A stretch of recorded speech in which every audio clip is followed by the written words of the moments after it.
Hi, and welcome to the Fear of Snowflakes, where we tackle the myths, stereotypes, and realities of leading the next generation of talent. I'm Heather, the founder and CEO of HM Pinnacle Consulting, and I'm joined with my Gen Z co host, Beth. Together, we bring very different perspectives to the conversations, for every workplace is having them, but they're not always having them out loud. So, whether you're leading Gen Z, working alongside them, or just trying to make sense of the changing workplace, you're right in the right space. So let's get started. I'm so glad that you're here, Beth. It's been a couple of weeks since we've gotten I together, so know, it's it's nice to been a see you. while. Yeah. And And we're talking about Gen Z's favorite subject, social oh, I media. know. So I'm excited that we have well, I'm not excited that she's Gen Z also because now I'm feeling A, double old. But B, you guys are going to use lingo that I have no freaking idea what you're talking about. But I'm super excited that we do have a guest today. And Vanna Mencheski is our guest. Thank you, Vanna, for joining us. Hopefully, you feel as great about joining us at the end of this as you did at the beginning of this. Thanks for having me, guys. So we are going to talk about really something that I have mixed feelings on. So brand identity is something I think about for business all the time. Like that is HMP is this, HMP is this, not this, tone, all of it, right? But personal brand identity and brand strategy is something that I've not always thought about. But it is for your guys' generation, isn't it? Yeah, Yeah. definitely. hmm Um, I would say, especially because AI and the internet, and you can kind of get good at things on your own because we have all these resources at our fingertips. I think a big reason people can differentiate themselves, like when interviewing or just in general, is your personal brand. And I think that's also what employers are kind of looking for too, is like, who are you? Like, yes, you have all these skills, but what is your personal brand? And it's so important to think about your personal brand and who you want to be to others, who like what you want others to see in you. And I think that before I hand it off to you, Vanna, to get your perspective, especially with your career path and your line of work. But before that, you mentioned something that I want to caution people on, especially of your generation, that's happened a lot. Good, bad, or indifferent. Business owners have a tendency when they are interviewing candidates to go and do a deep dive on candidates, but they're not looking at just their work deep dive. So it's not like they're going out just to LinkedIn. I've had this happen recently where I was bringing forward some candidates to a hiring manager and they said, "Oh, we already sleuthed or checked them out in advance." And I was like, "What do you mean you checked? Oh, you went to their LinkedIn profile, right? Because that's a great place to look at, schooling, your career path, your ability to show your community, all of those kinds of things, right? LinkedIn is the same thing as a resume, except better." And they went, "Oh no, I was on their Facebook page and we just absolutely are not hiring them because they are blank, right? Fill in the gap. They were out partying all weekend long, or it looks like they promote whatever it is that we don't believe in, whatever." And I was like, you can't, that's their personal lives. It shouldn't impact the choices they make for business, but it does. Like it's the full picture of who you are that they're scrutinizing, for lack of a better term, and deciding your judgment and your ability to actually become a part of their culture. Is that surprising to you guys? Um, Honestly, no. I was surprised, Heather, you were the first person that told me that like you know of people that were doing that while recruiting people. And it really just makes you think like I mean, I feel like I'm pretty good about like what I post and stuff, but I know some people who are like liking some controversial things. Like I'm just like if someone finds that, like when you hire someone, you're hiring their whole self. Like that's going to be a Yeah. reflection of the company if you do something on the internet, not even at work, but you work for them, you represent a company. So it is kind of something that they need to look out for because it's a I risk. think so. hmm Yeah, and I think that it's a big problem because, and forgive me for doing this stereotype of your generation, but you guys want your whole self at work, but you also want to be able to do whatever you want on the side. And you're like, you can't have it both ways. Either you're going to fully show up and that's who you are and you want that whole person at work, and then your personal life needs to match up with what you're saying your total person is, or freaking make it all private and don't let anybody know. Like, Yeah. can't you do that? Like, Yeah. hmm can't you privatize all of that stuff so no one can get to it if you don't? I know, but that defeats the purpose of being out there everywhere. Which is so, Vanna, I have a question for you. Is that Hmm. something you noticed? Because you manage social media for different organizations, and is that something you notice is that the brand identity of personal versus maybe business is different, or are you seeing people trying to merge them together in your generation? I think it's a very fine line. I will say, especially my generation, Gen Z, we're slightly lucky because maybe our online footprint begins at like 15, 16, which isn't ideal. But most of us, I mean, I don't know, when did you get a Instagram, Beth? How old were you? Um, I don't know. Yeah, maybe like 14, 13. Yeah, I don't know. I would think I was like Sometime. 17, so I was a little bit later. But Yeah. so like we're on the later end. Gen Alpha, they're getting it when they're 10 and 12. That's terrifying. Yeah. Yeah, we'll But discuss them later. But like, right? I don't like. I think I got an Instagram account when you, Vanna, created one for HMP. Like, Yeah, no purpose behind yes. this. So I think it is something. I'll say when I started applying for jobs, I assumed people were going to look at my Facebook and Okay. Instagram. And that is something I like when I'm posting something, I'm like, would I want a potential coworker or boss to see this? And that's what I do. I don't know if that's how we should do it, but that is what I do. Because it is when you're hiring someone, especially someone who's going to be dealing with customers, they can go Google their salesperson or the Yeah. person they work with at your company just as easily as you can and find their Instagram and their Facebook and TikTok and everything else. So I feel like there's a fine line. Also the answer is to just make everything private, but then you can't become a billionaire off of being a You can't influencer. be an influencer. Yeah. This is Okay, Yeah. so speaking of which, for your generation, is that something that they're thinking of when they're out on their 18 million different social media platforms and posting a million different things? Like nobody really cares if you made a peanut butter and jelly sandwich, but somehow you think they do. Is that because in the back of your guys' brains somewhere someone told you, maybe it was a school teacher and they should be like, shame on them, that you guys can become millionaires by posting a bunch of crap that nobody wants to look at? Is that where that comes from? 100%. Okay. We, our generation, at least my part of the generation, I think same age range with you, Beth, but we got started on online when YouTube was just taking off. And so we saw all these people that we followed for random things become business people and millionaires because they were posting stupid stuff like making a peanut butter and jelly sandwich on their YouTube channel. And so it's not like, oh, I'll become a millionaire, but like, maybe I will. You never know. Oh. Yeah. So it's I definitely more that. Yeah, I definitely see that like on TikTok, like a lot of people Hmm. have public pages because I think it's a little bit easier to get quote unquote Yeah. famous because you scroll and it's just you see a million people pop up. So there's more of a chance that you're one of them. And you don't need to follow people to see these people come up. So Hmm. yeah, I definitely see that. But Vanna, like how you were talking about you think about Hmm. coworkers and bosses seeing what you post on whatever social media platform. Hmm. I actually think, I mean, I think that's great that you do that, but I think Hmm. you're in the minority. Like, I have a bunch of friends Hmm. from college we were talking about. I was like, guys, like what you like and what you post that people are seeing this. And they were like, what? Like, they're not going to go through my social media accounts. I was like, no, they are. Like, Hmm. yeah, like, not enough people know that.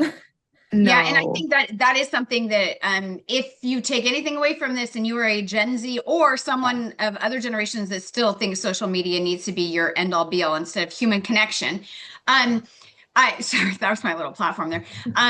Be careful because it is all very, very visible, but it's also used for you or against you, right? And so just think twice, like you said, Vanna, like before you post, is this something I'm okay with my coworker, my boss, my parents seeing, right? Yeah. My future Hmm. in-laws seeing? Like these are the things that you have to consider if you're going to put your whole life out there on the internet. But I'm also a big believer that you can't fake it either. Like one of the biggest pet peeves for me are the people who have their social media is like, I'm so perfect and my life is perfect. And look at my perfect family and our perfect vacation. And then you talk to them and you're like, hey, I haven't talked to you in forever. And they're like, oh my God, my world is falling apart. And it like, and you're like, why? why would you need to be fake? I don't Hmm. understand that component either about it. So from Gen Z's perspective, um, is that something you see people are polishing their look up or polishing themselves up when they're doing social, or is it more just down and dirty, this is who I am? Most people are at very minimum showing the A side of their life. They're showing all the super cool things, if not manufacturing it to look like a perfect idealistic. That is why there are over 500 apps on how to make myself look cuter on my phone. I was looking at that the other day because one of the things I have to start doing is more mini videos out in the real world, like not the caged animal kind of concept in my office. And so I was like, I did it. I was like, whoo, you can, that's way too close. And I can't get my arm far enough away not to see the wrinkles and the fine lines. And so I started looking for an app like to blur the wrinkles and fine lines, kind of like you can do on a your Google Meets or whatever. Hmm. And I was scrolling through app after app after app, and I was like, this is what kind of a generation we have where people are manufacturing who they are, what they look like. And I'm like, dang, I'm waiting for the day that I interview somebody and I've searched them out and I've watched something and they look like something and they show up in my office. I'm like, whoa, who are you? And what just Get happened scared. there? Get a catfish interview. Yeah. It's a catfish interview. Oh my God. Yeah, I mean that's why so many people have, mental health problems just because 100%. they think everyone else is perfect and they're the only ones struggling. And that's just not true. No one posts Hmm. bad things about their life on No. social media. So You we just know, have a to piece of remember me that. wants to. A piece of me wants to be more like whenever I'm doing videos, I'm all about, my beautiful dahlias or about work or HR or, leadership things, that kind of stuff. But what if I started posting like when I'm having a bad day as a CEO, like I am destroyed today because of, fill in the gap, like whatever's happening, like things aren't going right, not getting client, whatever it is. I wonder how that would go. Like if I was more real and did the good as well as the bad as videos. Because Yeah, you're I right, you think can't do it as much. yeah, I think if you did it on LinkedIn, I think you would have a lot of leaders coming to you being like, "Thank you. Like I Hmm. feel seen, I feel heard. This is something I'm also struggling with." And that's how you build community with other leaders too. Kind of bond with. Yeah. I Hmm. like that. I It's And actually hard. think I'll have to take that strategy because it's true. Yeah. Like, hmm none of us are perfect, and none of us have perfect lives. And I think that that's one of the brand strategies I would highly recommend people don't do is become perfect in your brand. hmm One, because people know it's false. Like you, Beth, you and I have had this conversation, and I'm sure you feel the same way, Vanna. But your generation is so turned off by everything being AI driven, like photos are AI done, posts are everything's AI-ish, that I think the more real people are, the more connected you feel to them and the more trust you have with them as opposed to if they're perfect because it's not real. Yeah, I think it just makes you hmm feel more connected to people because everyone feels that way. They're just not willing to say it. Whereas if everyone says they're perfect and they're not, and they're showing that they're perfect, but they're not, you feel like you're on an island by yourself. Yeah. 100%. I would say our generation strives for authenticity. Yeah. We want the authentic self. And also, when you follow somebody online, you follow them because you have you identify similar things in their life. Like, oh my goodness, we have the same hobby, we enjoy the same TV show, we live in the same state, or we struggle with the same problems. And so I think that's important for everyone to remember, but especially businesses and leaders, that people will identify in you things that they also are experiencing. So they can look and be like, this person that I look up to is struggling with burnout, or they're struggling with just having a bad day. Like, okay, that validates my feelings and be like, it's not just because I'm broken. Everyone's Yeah. struggling with this. And that's a very real thing. Definitely. I like that. I appreciate that. So I'm going to ask the two of you. So we've been talking about what employers are doing in Hmm. regards to watching your brand and that kind of stuff. So let's flip it. When you are going out to find a job, when you are going out to potentially volunteer for an organization or anything like that, are you reviewing their brand as heavily as they're reviewing you? And if so, what are you looking at? Yeah. I was actually just having a conversation with one of my friends this weekend, and she was talking about how she's trying to apply for internships, but she's in the social media space, and marketing, and she does like videography and stuff like that. Mhm. And she was like, I really want a company that share similar interests to. Like she likes being outdoors and stuff. Like she was like, I would love to film stuff for a company that has the same interests as me and that has the same values as me, because it just makes your job more relatable, and you enjoy it more, I think, when you can relate to what they're trying to promote for us, for like a marketing job specifically. Mhm. Yeah. I mean, and I think similar to that is you will look at it. I don't know if I would like definitely say I vet it compared to like an employer interviewing social media for a person, but it's definitely something I'll take a look at. And depending on the type of company, it will, like, if I'm going to say like a bakery or like a restaurant and they don't have a good website with pictures of their food or, Instagram with their food on there, I'm going to be like, well, what are you doing? I don't know what I'm going there to have. Why would I go there? Compared to like if it's an electricity company, I'm like, well, I need that. So I'm going to use them anyway, or I'm going to work with them. It's not, kind of depends the field you're in, but any field can do it. So, So food, though, you just blew me away. I've never once purposely went out and look at a business of restaurants like Instagram to look at food posts. I mean, do I Google them for reviews? Probably if I've never been there, or if they weren't recommended. If they're recommended by somebody, I never take the time to do that. I'll mhm, just go because I trust my friends. But I'll go and look at the reviews, like, and there has to be a certain level I'm just not even going to bother. But I don't usually look at the food, like, because it doesn't, the food look doesn't matter to me. How it tastes matters to me. Do you know what I mean? yeah, I think that's I think very a lot of true. Hmm. Gen, well, including me, I Hmm. always look at the food before. You do. 100%. Yeah, because Okay, has it ever bitten you like the food looks gorgeous in the pictures, like it will, and then you go and taste it and it tastes like dirt? I can't say I've tasted something that tastes like dirt before, but Oh, come on. I'm not being exact. um no, I honestly haven't that I can Interesting. remember. I Okay, mean, maybe I maybe need to it's pay like attention. small, like the portion smaller than it was in the Hmm. picture, and you're kind of disappointed by that. Or yeah, maybe it doesn't taste as good as it looks, but I can't say I've had like a super bad food Experience doing it. experience like that. Because I am someone that looks at reviews and looks at Hmm. what people say about places. So I just like to do my research before going to restaurants, but that's just me. Okay. Well, and I'll say also, Gen Z, we are the type of people typically that we will figure out what we want to order before we go to the restaurant. Yeah, So that's me. this is What? part of that is, you can't Yeah. go in there without a plan. That's Yeah. dangerous. Because I always get so stressed. I'm in there and I'm like between two things, and then I get one and I'm like, oh, should have gotten the other. So if you take the time before to look at the menu and decide what you want, then it's way less stressful. And the pictures So help. I'm in awe right now. Um, do you do the same thing with like clothes and everything else? Do you figure out exactly what you're gonna buy before you go to the store? Or is it just food? Um, it's I mostly will. food, but like if Mhm. I'm going to a store and they have like some stores, they show you like what they have in stock. So like I'll look Mhm. at that before going so I don't waste my time. Mhm. How about you, Vanna? I mean, I've definitely done an online shop before going into a clothing store to see if they have what I like in stock. And,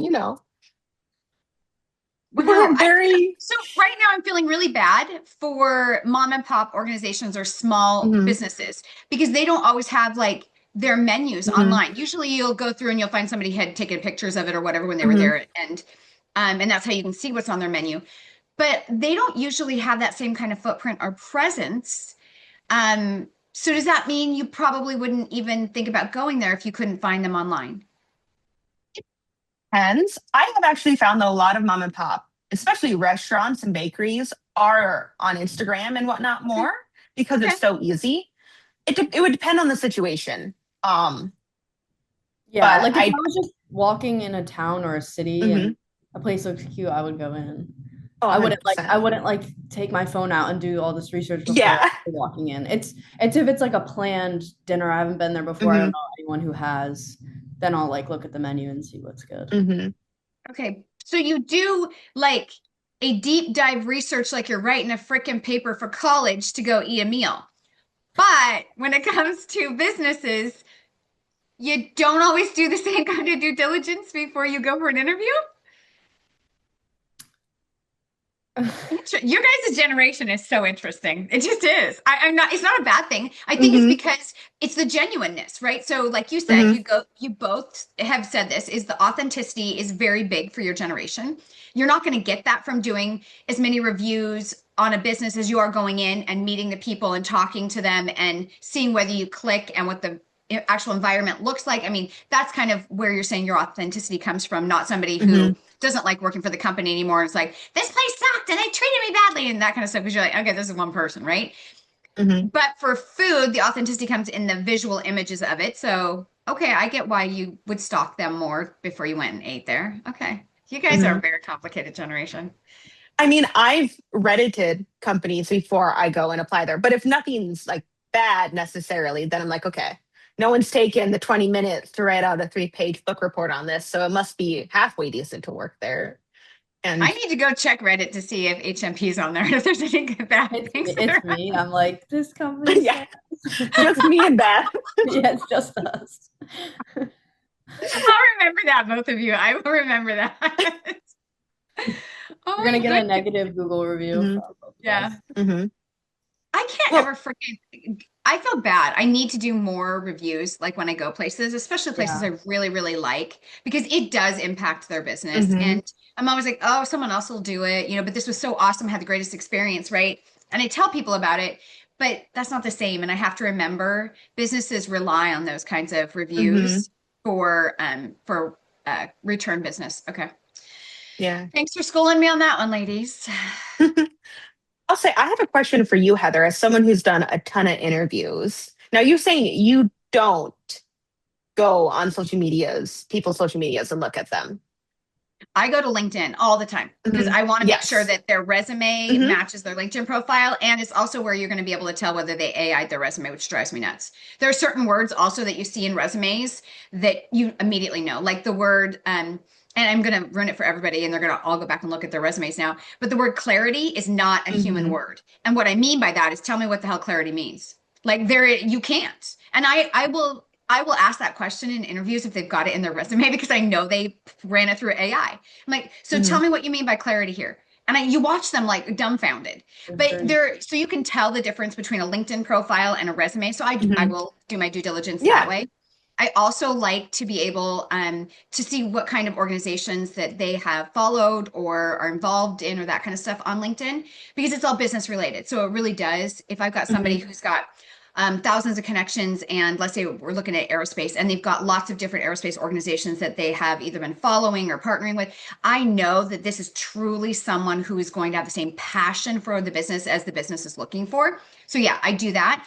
But if you're asking whether I've been on, first of all, you people know me. How many times do you think I've ever been on TikTok to begin with, right? Let alone looking at somebody on Zero. it. Instagram, I go on more often because that's where my sister posts all of my niece and nephew's pictures on a regular basis. So I have to go in there. Have to is the word. But if you're asking whether or not I go out and I search them on Facebook or anything else, no, I Hmm. refuse to. And I do it on purpose. And I warn HR professionals. I need to have an honest feel and experience with a candidate that isn't based or tainted on anything that they've done in their life or their past. I don't want to know what their family looks like. I don't want to know if they have kids. That is not fair for that candidate to come in and present who they want to be in this work environment to me. And shame on me. Like, I like to go out on the weekend and enjoy myself. I went wine tasting last weekend with girlfriends, right? I went to a concert this next weekend. Like I do that stuff too. And I don't think that part should have anything to do with whether or not the 25 plus years experience I have in HR weighs into it. Like, and they're like, Hmm. oh, you're a wine drinker, not a beer drinker. We can't have that here. Right. So why would I do that from an HR perspective? Hmm. And I caution business owners when they tell me they've done it too. I'm like, why? What are you hoping to find on their social media? That's what it is, social media. What are you Hmm. hoping to find that will dictate whether or not they can do the job, right? Because that's all we should be looking at when we're interviewing. So Hmm. I'm a little passionate about don't use AI for freaking getting a job. And don't go out and research their social lives, their family, all of that kind of stuff beforehand, because it taints how you see them when you interview them, good or bad. Like, oh my gosh, they have this great family. They happen to be the same political belief as me. They go to the same church as so and so. Like, I now know I'm going to love them. And then you come in with that weird ass blinder on. Yes, I did say ass on screen, sorry. But you come in with this weird blinder on about how great they're going to be, and you miss the 15 red flags, like they said they worked for 20 jobs in the last year, or that their kids make them come to work at 10:30 or 11 o'clock someday. Like, you're missing all the real red flags because you're Mhm. stuck on this image of who you've created. So yeah, that was a long answer, but no, I don't ever. Well, and I'll ask a follow-up question is should that be a red flag to Gen Zers if their interviewer references their social media? Should we be worried about that? I would say it would make me pause. I don't know that it would Hmm. be a red flag, but it would definitely be a pause. Not a pause like, oh my gosh, what did they look at on my site? As much as a pause of, why is that something that has such value or importance to this company? And I might actually question them on it. Like, and I give you guys, Gen Z, a full permission to remember that you are interviewing them as much as they're interviewing you. And Mhm. sometimes you guys forget that. You feel like you have to put your best foot forward. And whatever questions they ask are the important ones. And the only questions you're asking are because you think they're the right ones to ask to make them feel like you care, right? No, you're interviewing them to make sure it's a good fit too. So if they say, oh, yeah, I noticed on your social media, blah, blah, blah, or you went to school with my kids, I noticed that because I was on your Facebook page or whatever, I'd caution and I'd say, oh, so you were actually doing a deep dive on me. What else did you find Mhm. out about me? Put them on the spot, man. Right? Because then Hmm. they're gonna get flustered. First, they're gonna say, "Wow, that was really professional by you for doing that." But second of all, say, "So what else did you find out about me? Anything I can clarify for you?" Because you Hmm. just caught them in a fact that they should not have been doing that, and they definitely shouldn't have told you they did it. Yeah. But what they're gonna now do is they're either gonna fumble through or they're gonna tell you, you know what? Yeah, I actually saw. I know everything looks really great on your social media, which you can then turn around later on when they say, "Hey, this isn't the right fit," and you can say, "Was there anything in particular that didn't make it a good fit?" Right? But question them on Hmm. it. Yeah. That's an awesome thought process to have. Because again, like I said, I just expected. I didn't even think of it. I'm like, yeah, of course they're gonna look at my social medias in the past. Because I'll throw this little story in there. In the past, I was going to a work conference when I owned a business with my parents, and I was going to a conference for it, and I needed to rent a place for a week long, and I was looking at one of those like Airbnb Verbo type things. Well, I don't know if you guys are aware, but you have to be 25 to rent those.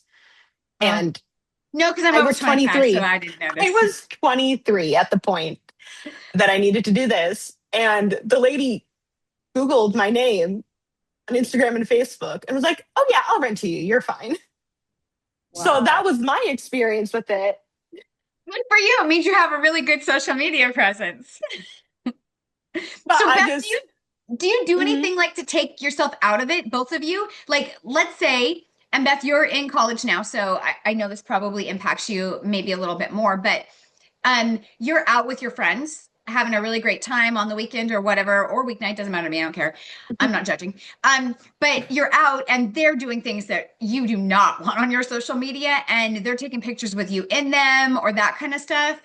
Do you ever ask to be removed from it or your name taken off of it when they post it? Or Well, I would just say out of almost all my friends, I feel like all of us are good. We all have private accounts, like, okay. and when we do post like funny stuff, it's on like a private story of like five of our friends. Like mhm. it's not So you going on respect someone's each other's. Instagram story. Oh yeah, Okay. 100%. And also every time someone posts on like Instagram or something like that, we all like will send each other the photos and be like, "Are you okay with this going on social media?" Mhm. Because some Wow. people are really like Private. insecure or get Yeah. upset by Mhm. certain photos being on the internet. So it's always good to just ask people before you post stuff, I feel. I love that. How about you, Yeah. Vanna? I have private social medias because I post a lot with my nieces and nephews, so definitely Oh, locked that down real tight, real quickly after they came into the picture. But I have asked some friends to not tag me in some photos just because we weren't even like there, but it was like acquaintance, like a friend of a friend, and they were doing something, and I was in the photo, and I'm like, no, I don't need to be associated with someone I don't know on their page. But I Yeah. think that is something I'll say my generation is very good at is like, no, we're not going to tag me. You can't post that photo of me because the internet's forever. And even if you take it down, it's still Oh, there. there's a history of it. So Yeah. it's it's not something to just it's not as funny and as in the moment as we think it is. Okay, so before we end this, I am going to put both of you on the spot. Oh dear. So, first of all, we'll start with you, Beth. How often are you on plugging stuff into your social media? Like posting stuff. Mhm.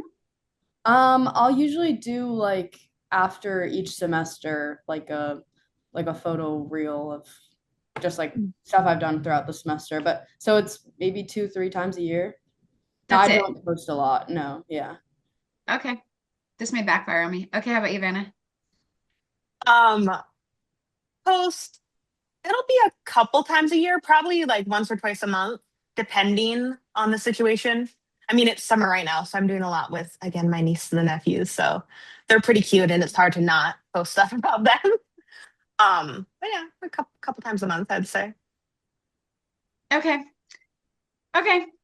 I guess my misconception, and I appreciate you guys telling me that because I think I'm one of many business owners who have a misconception that you guys are on it 24/7, like every day you're posting things constantly, blah, blah, blah kind of thing. I think millennials do that more often. But my Well, reason I'm for saying definitely that, using it. I'm definitely using it Yeah. every day. but you're not Using and posting. posting are different. Yeah. Mhm, Yeah, totally. yes. Totally Yeah. different. Yeah. Don't ask My me my reason scrolling hours. Yeah. Do not ask for my screen time, but I don't post a lot. No, because that will just make me really annoyed. So I don't want to know your screen time.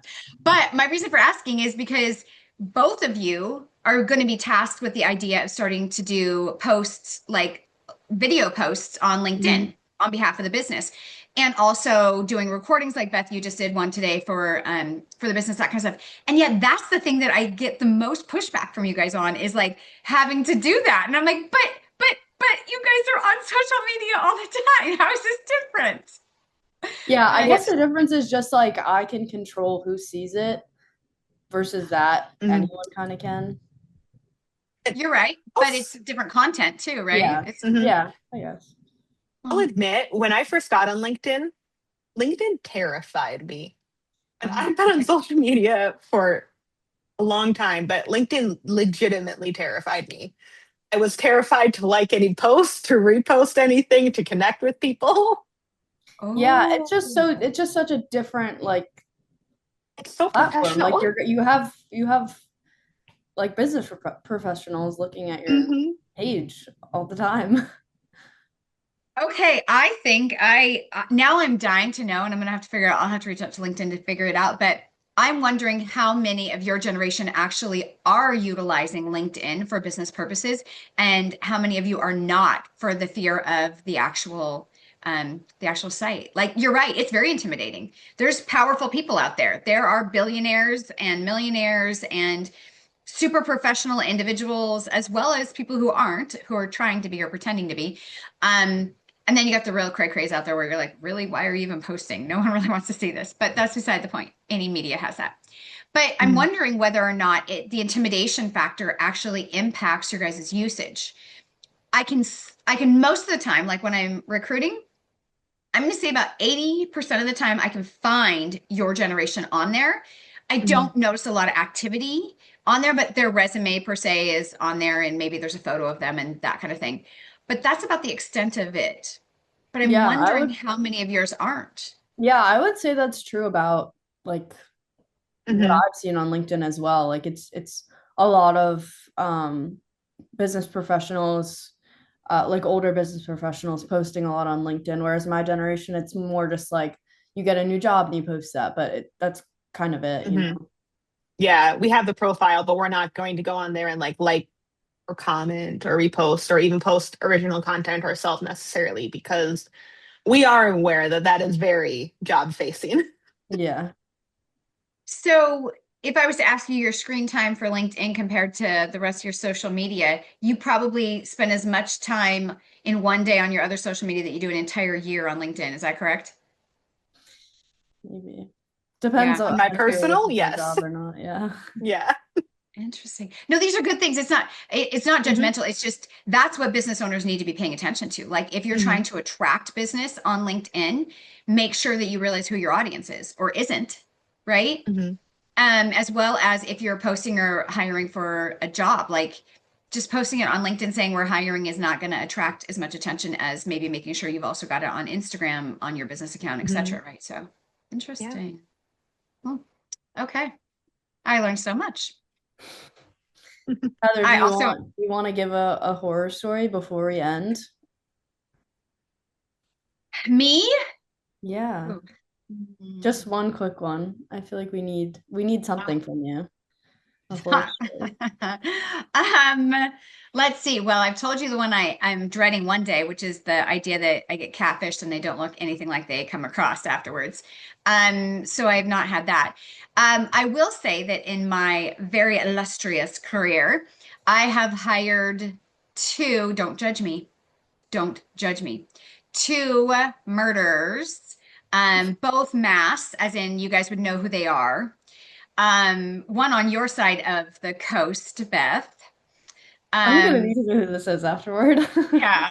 So I have, and I would say that if I had looked at their social media present, and I hadn't until afterwards, then I Googled the heck out of it.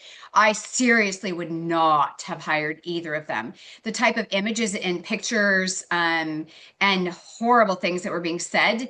Um, Murderers have a lot of anger usually, and it comes out in everything, including the images you post and the language you use. And so I looked at social media afterwards before it got locked down when it all went through. And I think I think one of them is in prison for the rest of his life, and the other one has been executed now. But yeah, I'm talking like headliners. I hired them. They didn't seem that way when I hired them, okay? But I would say that so there are reasons where I'm like, ooh, maybe, just maybe, social media, could have dictated whether or not they were great employees while they were there. They were there for a very short period of time. They didn't have any run-ins or issues, and they didn't murder anybody who they were working with. So it's not like I did bad that way. Um, but it is one of those things where I'm like, whoo, it could have happened differently, right? So I don't know. I stick with what I said about not checking any social media other than professional social media. But that was a moment where I'm like, twice in my 25-year career, not once, twice. I'm like, maybe I should start Googling them. Wow, I've not heard that before. That's That would crazy. be, I'm telling you, I could write a book.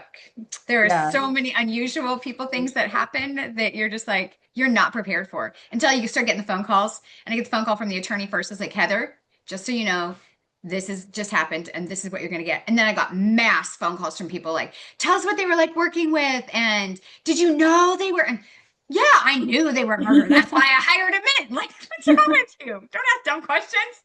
Right. So, yeah, can be a little Wow. intense.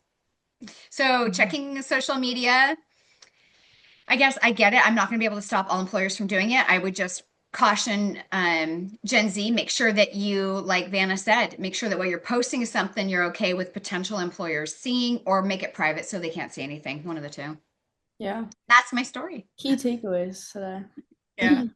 Don't hire any murderers. Thanks, Okay, Beth. well, thank you all for tuning in to the Fear of Snowflakes, where every generation brings something worth listening to. So if you're watching on YouTube, make sure to subscribe to our channel at HM Pinnacle Consulting. And you can also find us on Spotify by looking up Fear of Snowflakes. So we'll see you on the next one. Thanks, Bye. Vanna, for being on here. Yeah, thanks, Vanna. Thanks, guys. Bye. Bye.